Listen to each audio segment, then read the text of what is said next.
horta meeshaan waxaan ka salaamayaa Soomaali weyn meeshaan waxaan ka salaamayaa Soomaali weyn meel walba daafaha dunida ay joogto waxaan ku salaamayaa salaanta muslimka assalaamu calaykum waraxmatullaahi wabarakaatuh horta marka koowaad bisha barakeysan baa lagu jiraa horta soonka Allah naga aqbalo ilaahay muxuu ahaa wixii fiican waafajiyo haddii aan ka gudbo horta anagu waxaan ahay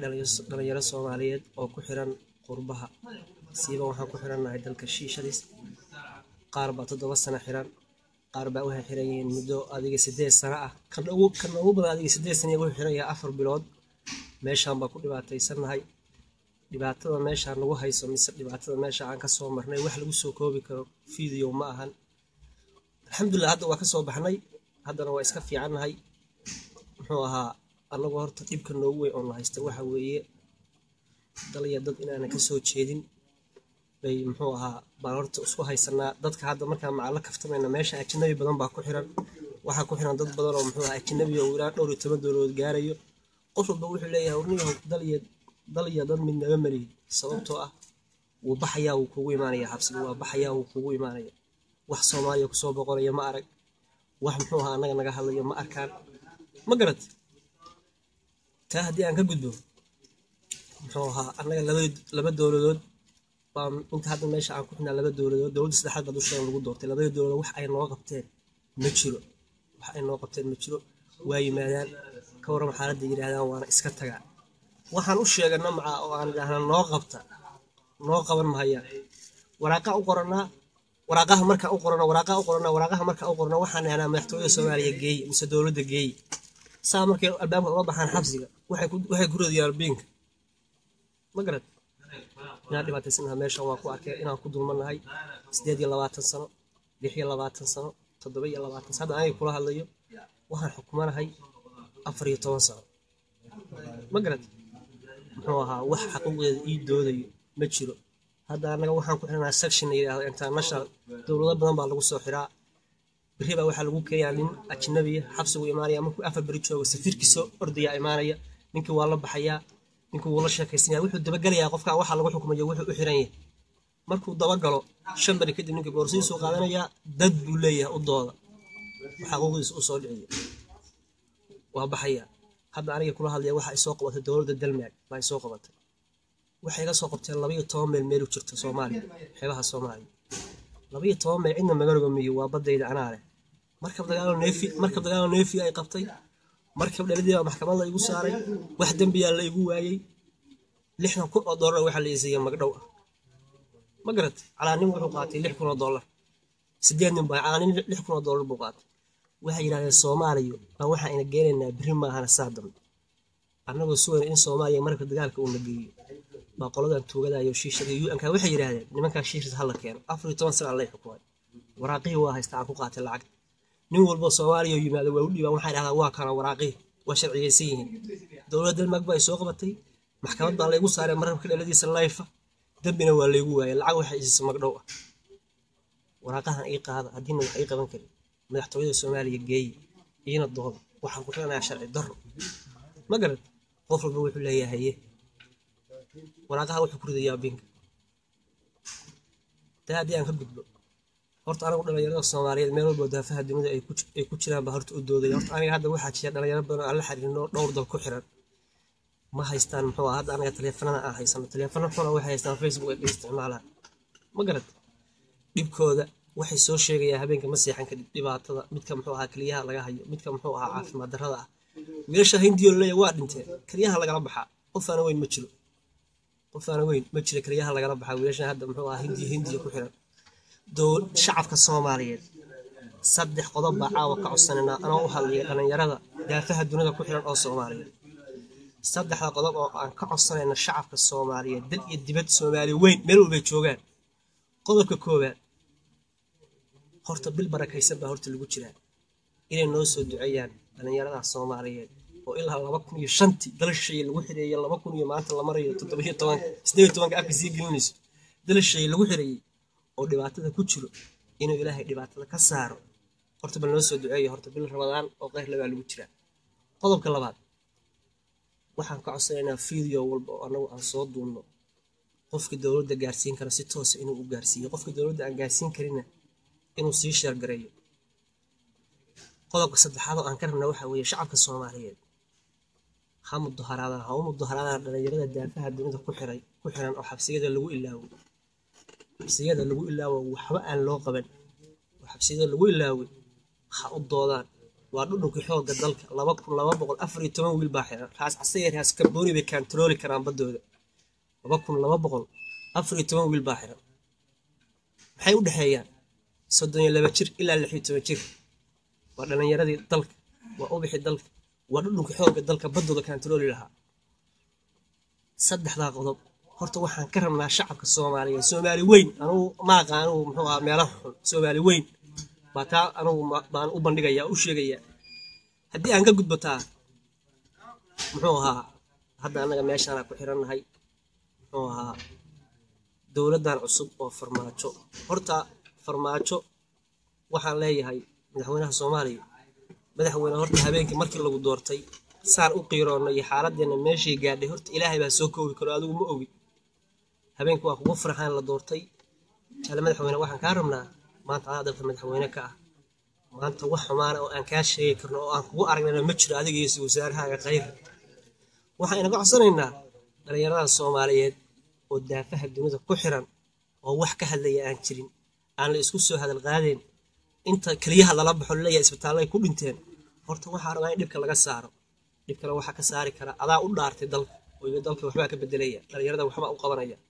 taa haddii aan ka gudbo jale madaxweyne mar labaad aan kugu soo noqday maanloweed waxaa la xusay muxuu ahaa waxaa la xusay SYL 13 wiil baa oo dhalinyaro Soomaaliyeed waa maalintii dhalinyarada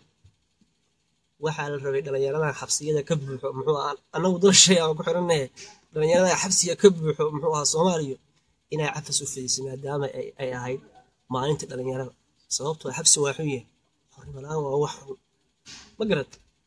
taa horta madaxweyne adaa laga rabo waa gabtay maalintii dhalinyarada Soomaaliya inay xabsiyada dadka ka sii daysay taa haddii aan ka gudbo baarlamaankan suudadka waaweyn horta annaga xilka noo haysaan waxa xilka u haysaan 2214 wiil baa xiran oo dhalinyaro Soomaaliyeed 40 sano nin gaari kuma jiraan ku yiri annaga xilka noo haysaan dhulka waxaan nahay xoogga dalka Soomaaliyeed baarlamaankiina suudadka waaweyn buuga wad ma naga hadashaan oo aad tiraahdaa ilaa 2004 ilaa hadda 2018 lagu jiro dadkii lagu guriyay qurbashay lagu xiriyay inta laga qabsaday xeebahooda ka hadla qaabkii xornimada ku soo celin lahaydeen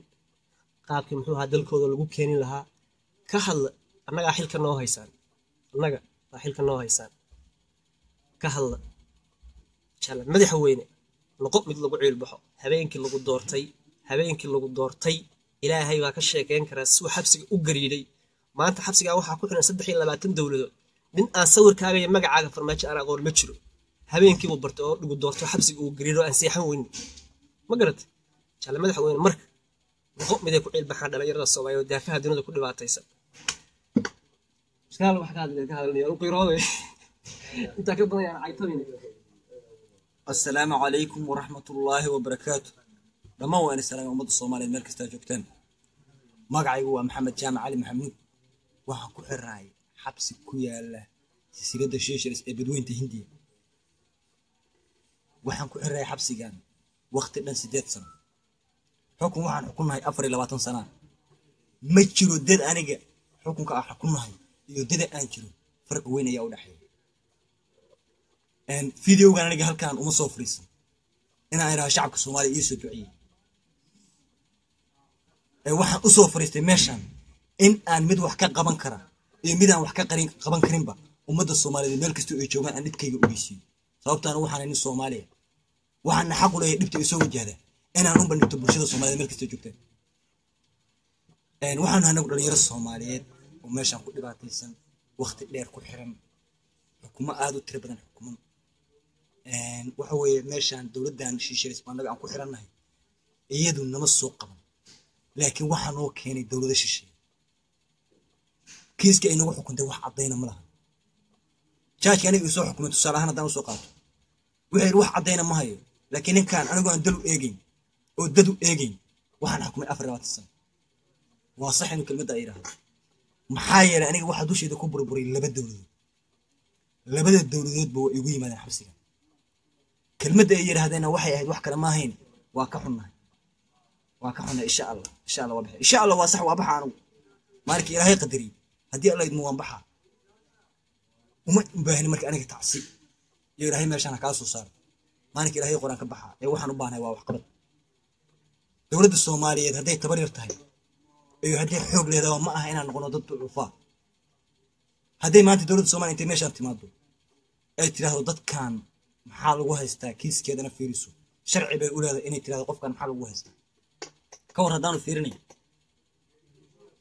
oo inta gaalkii u yimaado yidhahdo soo warayso yidhahdo gaaladii saani ii sheeg ma weydiisay gaalkan aniga i haysta warqadda uu aniga igu xukumay ma tiri itus kiiska ninkaa ku xukumtay ma tiri dembiga nooceeya ayuu galay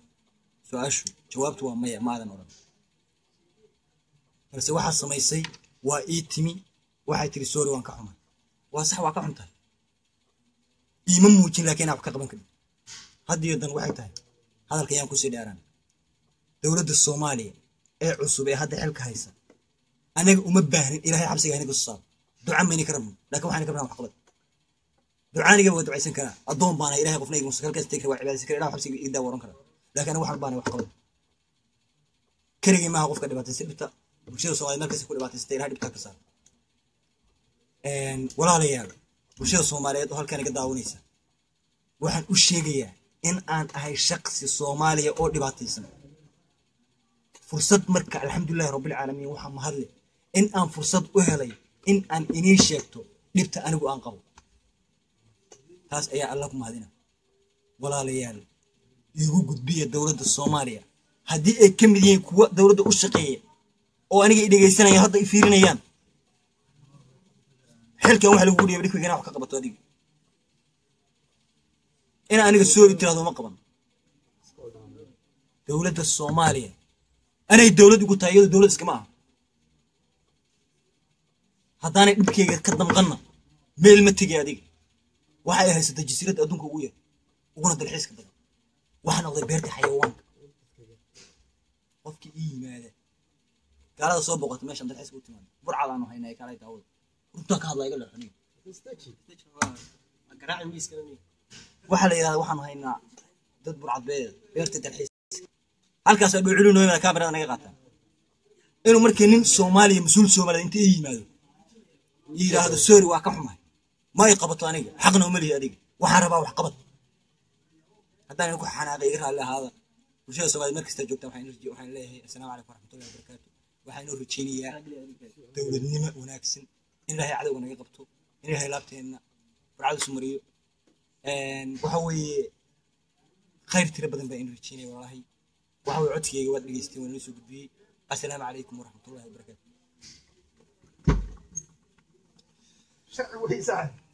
hey khayr allah siiyo walaalahay waa hadleen hadalkoodana waa soo jeediyeen waxaan kusoo gabagabaynayaa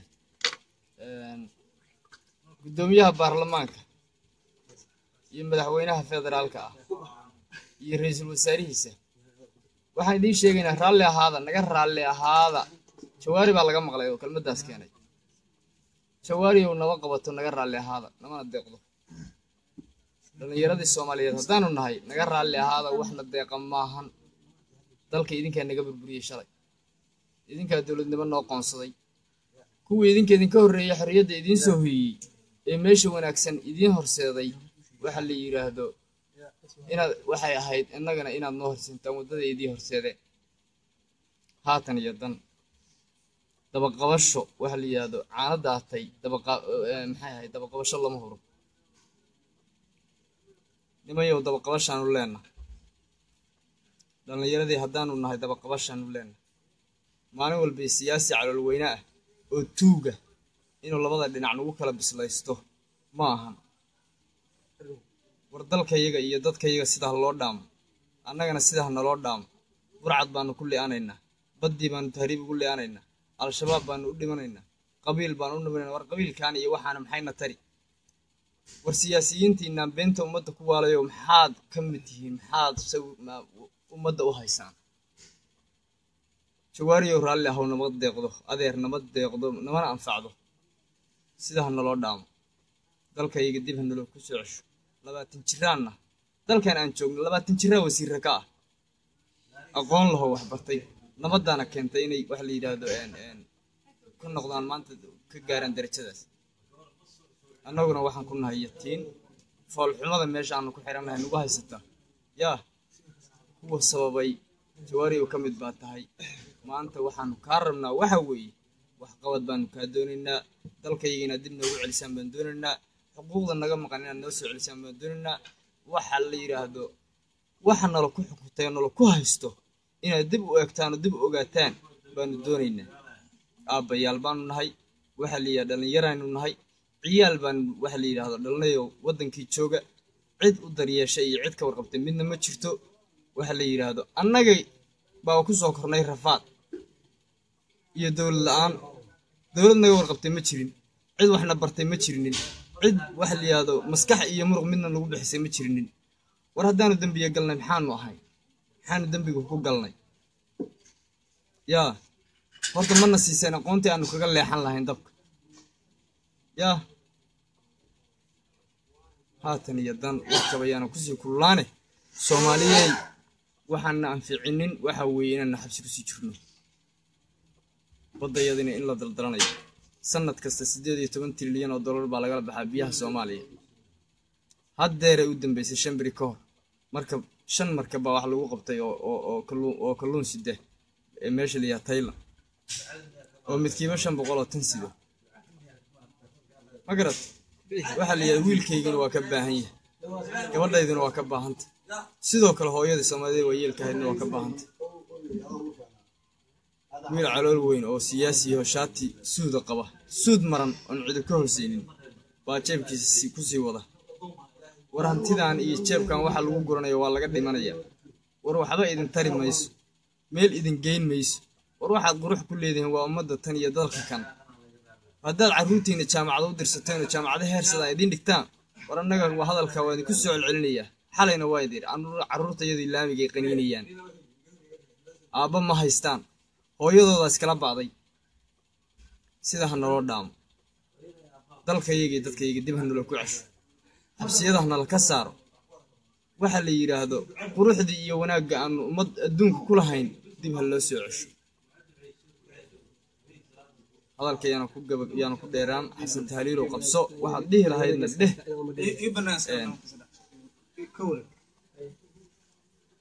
السلام عليكم ورحمة الله وبركاته وانا السلام دمانتنا مدى الصوماليين مال والبلد جوكتان رمضان كريم marka la ayaan hawada dib ugu soo laabtay baad macnaynaya xalay inaad daawatay video kala soo duub horta waxaan rabaa inaan la qaybsado horta ma taqaanin nimanka la UNDC man kaga bilaaban UNDC waxaad ku maqasheen dad u gargaaray inay yihiin dadka ma ahan waa dadka gata dhiigooda dadka dhiigooda gata waa UNDC waana dadka annagana gatay xabsiyaal waaweyn Soomaaliya ka dhisteen xarooyin waaweyn oo ummadda Soomaaliya lagu guro way ka dhisteen adduunka kalena waa ka dhisteen والله حبس مجر أن قف سومالي لو دس حبس يدس يوم بوحي مركي ريح دقايق يوم دس سومالي ولا دس تا واحد دليل كاغا حبس يقرو كدس حبس هرقيسه كدس مدك مقدشة كدس waxa loo dhisay Soomaali ninka haysta yimidka maamulaha ka ah marka qofka Soomaaliga la soo gelinayo ma yira qofkan muxuu galay dambigiisa waa maxay man ee wuxuu yira igel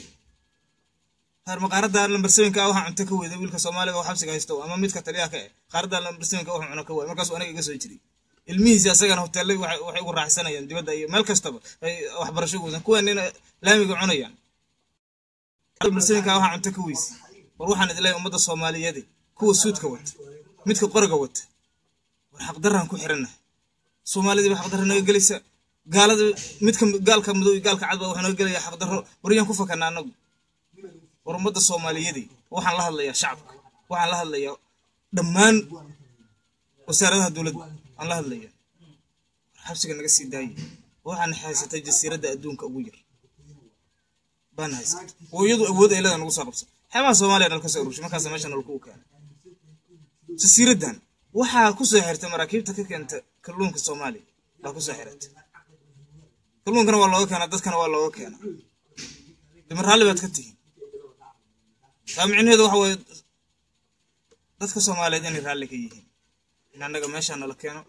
hawo kalluunka la keeno kalluunka lagu cuno anagana nalkaga gato waxaan ugu baaqayaa madaxweynaha Soomaaliya de kuwii hore wayna gateen hala mid noqon kuwii hore wayna gateen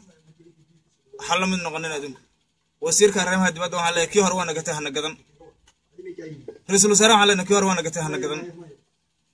war noo soo gurmada adinkaan idin sugayna 6 sano 7 sano idin sugayna mid mana hayno mana qabataa in intaas waxa weeye jireer gacanta aan ugu jiro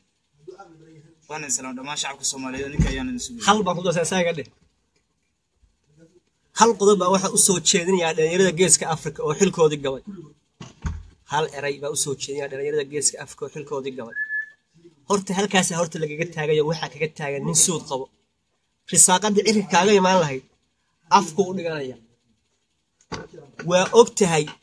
inuu dhiigaaga dulminayo hantidaada dulminayo sharaftaada dulminayo maxaa ku raacday waa qabiil dhalinyarada geeska Afrika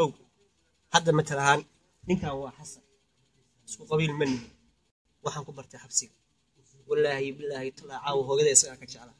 saas wixii hortaagayaa 7 sano iyo 4 bilood 7 sano iyo 4 bilood buusaa iga hortaagay ma garat waxaan qabaa ma garat dhalinyarada marka qabiilka u dirinayo qoryaha wato baleeg aqli baa leedahay inuu ku dulminayo ninka waa ogtahay waxa ku raacday waa qabiil adduunka qabiil waa laga tagay marba waxaan ku fakaraa dhalinyarada Soomaaliyeed oo qabiilada qoryaha u qaadaya mise qabiilada u dirirayo yaa xabsi wada galiya ayaga isleefi lahaa sababtoo ah xorriyadda baa keentay ma garat dhalinyarada geeska Afrika waxa dalka hadda aan ku xiranahay fiiri 22 nin baa maamusha madaxweynaha wax baa waran male 22 ka qof waa rag iyo dumar matal nin shiishara waaya wuxuu dilayaa qof waxa la xukumayaa life waxa la keenayaa xabsiga 4 sano markuu xabsigan ku qaato 22 ka wiil baa waxa la ninka waxa weeye shakhsi waxa weeye muwaadin ah 4 sano ku qaata xabsiga waa in la soo daayo inta loo tago madaxweynaha waraaqo saxiixaya wala daynaya ma garat xabsigan intaan ku jirnay waa nooga baxan waa noogu yimaadaan waxay yiraahdaan dal iyo dad midnaba malehdin banu yaashiishay waaga waana sax qof noo imaanayo baahideena saa u dulmanahay nin walba inaan qarad ay nagu xukumeen qof walba wuxuu ku leeyahay ganacsi baa taa waxa ka ganacsada UN iyo shiishars baa ka ganacsada dhalinyarada geeska Afrika dal walba adduunka waxa xukuma dhalinyaro dalka hadda aan ku xirnahay waa dal yaro disiirada qurux badan 22 qof maamulo ma garat 22 qof oo dhalinyarada waa maamulo isku jira rag iyo dumar ma garat oo hadalkooda lagu shaqeeyo amarkooda taa haddaan ka gudbo taas waa dhalinyarada geeska Afrika dadka hadda daawanaya comment in la bixiyo la yiraahdo Allah waa ka xunahay Ilaahay sidaana waxay noo qabato ma jirto anagu waxaan rabnaa isbedel waa daalnay xabsiga waxa ku jira nin la qabtay 2009 caawa bar isweydii adigu 2009 maxaa ka soo wareey horta baad u caawa isweydii ba xabsigan ku xiran intuu xabsigan ku jira waxa la yiri hooyadana waa dhimatay aabahana waa dhimatay Ilaahay baa u timid ninkii qalbiga muraayad waxa joogay muraayad saas darbiga hadda ursanaya waa jooga xabsigu jooga baan kurinay markuu joogo saas darbiga leeyahay saa sagaal ma garat halka waxa ku soo gabagabeynaya annaga lama qabato muxuu ahaa in la yiraahdo committee la bixiyo la yiraahdo waa ka xunay waxa rabnaa wax qabad shacabka Soomaaliyeed wax qabad ayaa rabnaa wixii fariinta gaarsiin kara dawladda Soomaaliya ha noo gaarsiiyo bil Ramadaan baa lagu jiraa bil barakaysan baa lagu jiraa noo soo duceeya dhalinyarada Soomaaliyeed oo daafaha dunida ku dhibaataysan in Ilaahay dhibka ka saaro assalaamu calaykum waraxmatullaahi wabarakaatuh الله ugu dambeyn dadka Soomaaliyeed oo ilaa xalay ilaa caawa ilaa waqtigan hadeera arintayada ku hawlan aad iyo aad baad mahadsantihiin waa idin mahad celinaynaa waxa la yiraahdo hal oran jiray shukran malihidinin waxa idinku waajib u lahaydeen baad qabsateen laakiin si gaar ah qalbiyan baad idinku mahad celinaynaa gabdho iyo wiilal iyo waxa la yiraahdo ummad odayaal iyo waxa la yiraahdo dhalinyaro intii isxil qaantay waxa la nala soo xiriirtay waxa la yiraahdo nagu baabisay noo duceysay murugada nala qaybsatay horta aad iyo aad baad mahadsantiin khayr Allah idin siiyo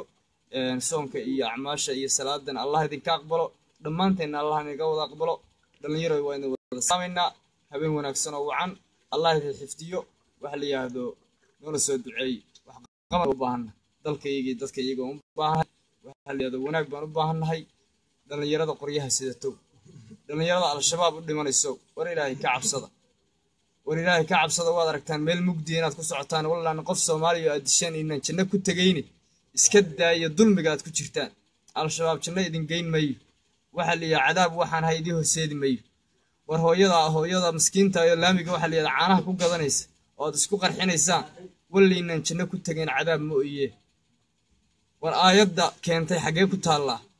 war bal qur-aanka waxaa la yidhahdo 114 suuradood bal aayad ka soo saara sheegaysa in hooyo soomaaliyeed la isku qarxiyo oo maskiino hosaakad 9 carruur oo agoon ka soo tagtay oo idinku horey aabahoodu dishay walliinaan janno ku tegaynin waxa la yidhahdo kuwa qabiilka u dhimanayo waxa la yidhahdo mas-uulkii qurux badanba iyo kii sharaf laba qabiilka u dilayo adigana waxaad rogataa janno ku tegi maysa janno ku geyn maayo qabiilkii reer hebel oo waxa la yidhahdo laandheeraha ahaa oo reer qurac iyo reer qansax ahaayo waad halkaan iga saartaan haddii qabiil wax tarayo yaa sanadkii 7 iyo kii 8 baan marayaaye miyaad iga saari kartaan inoo tari kardhaan waxna igama saari kardhaan reer hebelow reer qurac iyo reer qansaxow yaa markaad xirantaad ogaanaysaa inay reer qurac iyo reer qansaxaysa waxbaan ahayn gaalkacyaan ku dhashay anugu gaalkacyo waa magaalo weyn ma garat waa laba qaybood weli ninka xagga kale u tallaabay meehi sababta aan ugu tillaabi waayeen waxa weeye dhalashadaydii goortaan dhashayba waxaaba lagu yiri geedkan dabadiisa midka degan waa cadowga waa reer hebel aabbaha iyo adeerka iyo awowgaabu dilay yaa war waxaas waxba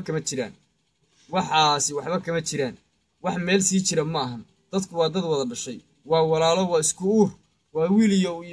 hooyadiis iyo gabar iyo sodohdeed war sidaa la isu dhaamo dhallinyaray ka baraaruga kuwaa weli waxay fadhiyaan buushkii aan shalay ku qaylaynin mana oga xataa inaan 9 sano halkan ku xirnay iyo 8 sano maba ogaba goortaan waxaan idhaahdaa war saaxiib haye xaaladda ka war wuxuu ku leeyahay niyo xaggee intee hadda sana intee xiranta maba ogaba buushkiibu weli fadhiyaa qaylaya war waxaan nolol ma ahan ka kaca meesha oo isbeddel sameeya oo waxa la yidhaahdo adduunka aan la qabsanay dib u soo kaca ilaahayna u naxariista dhammaanteen ummad ayagoo dhimatay waxa la yidhaahdo loo tacsiyeynayo wallaahi waxba kama duwanay bilaahi deed inay dad nool oo loo tacsiyeynayo deed tacsida waad ku ogaanayay ilaahay anaga naga saar meesha ilaahayna xorriyadda naga saar waxa la yidhaahdo xabsiga naga saar annagana idinkana allah idin soo baraarujiyo qabiilka iyo qurunka aad u dhimanaysaan iyo al-shabaabkana allah idinka soo hanuuniyo dhallinyarada soomaaliyeed wake up war ka kaca meesha war maskaxdiinna kor u qaada madaxiinna kor u qaada war adduunku waa horumaray waxa la yidhaahdo bal arag horta jasiiraddan xuntaayo gebigooduba adduunkaba barta ka ah quruxda ka muuqata iyo sida ay tahay haddaan haddeertan qof u dhashay jasiiraddan saa idhaahdo 9 baa igu soo boodaysa ole war waa shiishal waa ixsaan u taabatay qof cunahoo waxa la yidhaahdo soomaaliya tahay halkani waa shiishalis halkan anaa u dhashay anaa iskale waa shiishalis alla dee caqli badana waa saxan yahay yaa aniguna markii soomaaliya aan joogo waxaan oran lahaa maxaad u taabatay kan soomaaligayo saa u fiirsho waxaan dhihi lahaa see u taabatay qofkan waxa la yidhaahdo ajanabigayo baalkiga malabka ah saasaa madaxa loogu sitaa baan ku iri dhulkaba looma ogola yaa gaalkii doofaarka ahayo aniga biyahayga iga soo qabsaday xeebtii soomaaliya 12 mayl iyo 8 mayl anoo jooga kuwa madaxa u salaaxayo waxay leeyihiin yaa jannadii baa tahay annaga noo timid maba ogaba waxa la yidhaahdo wuxuu u geystay yaa wiil raaxa joogtaa ku dabaalataa webi maba oga waqtiga dhacay waxaan islaamaynaa warka waa ku dheeraanay habeen wanaagsan oo wacan allah idin xifdiyo dhammaantiin camalada wanaagsan allah inaga aqbalo hada wasalaam